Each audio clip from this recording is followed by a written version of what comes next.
तो अदिति, एक तरफ तो यूएन में इस बात को लेकर चर्चा हो रही है कि कैसे इस हालात में तनाव को कम किया जाए, दूसरी तरफ ये दोनों देश आपस में अब भी हमले करने में लगे हुए हैं। बिल्कुल। और अब रात जो गुजरी है काफी सख्त गुजरी है इसराइल में, और कल सुबह के बाद से ही हालात ताबिश लगातार तनावपूर्ण बने हुए हैं। हम एनडीटीवी की टीम भी इजराइल में मौजूद है। ईरान ने इजराइल पर फिर से हमला किया। इजराइल में सायरन बजते हुए लगातार नजर आ रहे हैं। एयर रेड सायरन बजे हैं। वॉर जोन से हम अपने सहयोगी अंकित त्यागी की ये ग्राउंड रिपोर्ट आपको दिखाते हैं, जिससे आप अंदाजा लगा सकते हैं कि इस वक्त कितना तनाव वहां पर बना हुआ है।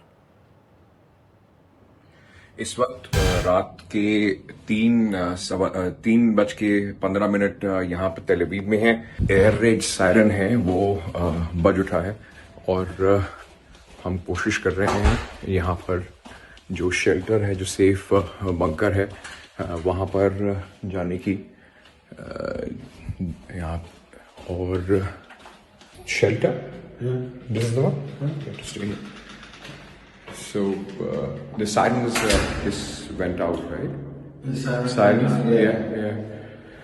So यहाँ पर इस वक्त तेल अवीव में करीब 3:15 बजे का वक्त हो रहा है और आपको मैं दिखाऊंगा जैसे यहाँ पर जो सायरन्स हैं वो हर जगह बज रहे हैं और अभी हम इस शेल्टर में पहुँचे हैं। ये मैं आपको दिखाता हूँ कि किस तरीके से फ़ोन पर यहाँ पे शेल्टर जो है उसके,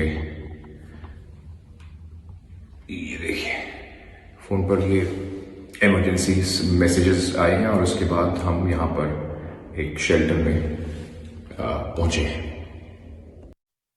तो इस बात की संभावना लगातार यहां पर बनी रहती है कि कब हमला हो जाए और इसलिए जो लोग हैं वो तुरंत उनको शेल्टर में जाना पड़ता है। लेकिन इस हमले के बाद जब से अमेरिका इसमें शामिल हुआ है, इस बात की चर्चा हो रही है कि अमेरिका को आखिर इसमें शामिल होने की क्या जरूरत यहां पर थी, और इसको लेकर एंटी वॉर प्रोटेस्ट भी अमेरिका में हो रहा है। लेकिन अमेरिका ने जवाब दिया अदिति इस पर। बिल्कुल, अमेरिका ने आलोचकों को जवाब यहां पर दिया। यूएनएससी की बैठक में अमेरिका की तरफ से पलटवार किया गया है और कहा गया है कि ईरानी शासन के पास परमाणु हथियार नहीं हो सकते। इजराइल को खत्म करने का अभियान रोके ईरान। तो यहाँ पर सीधे तौर पर अमेरिका जो अपनी पुरानी लाइन है उस पर कायम नजर आ रहा है और कह रहा है कि परमाणु हथियार जो है वो ईरान नहीं रख सकता। और यही धमकी कुछ वक्त पहले तक डोनाल्ड ट्रंप देते आ रहे थे और वो बार बार ये कह रहे थे कि वो युद्ध में शामिल नहीं होना चाहते और वो हमला कर सकते हैं, बिल्कुल। धमकी दे रहे थे। लेकिन पहले भी इस बात की वार्निंग दी थी अदिति के उन्होंने वक्त दिया था ईरान को, लेकिन ईरान ने कोई राय वहां पर नहीं बनाई, इसलिए इजराइल को हमला करना पड़ा। उसके बाद फिर 2 हफ्ते की वार्निंग दी थी कि हम एक्शन लेंगे और तब भी कोई बात नहीं बनी। तो फिर अमेरिका ने आखिरकार यहां पर एक्शन लिया।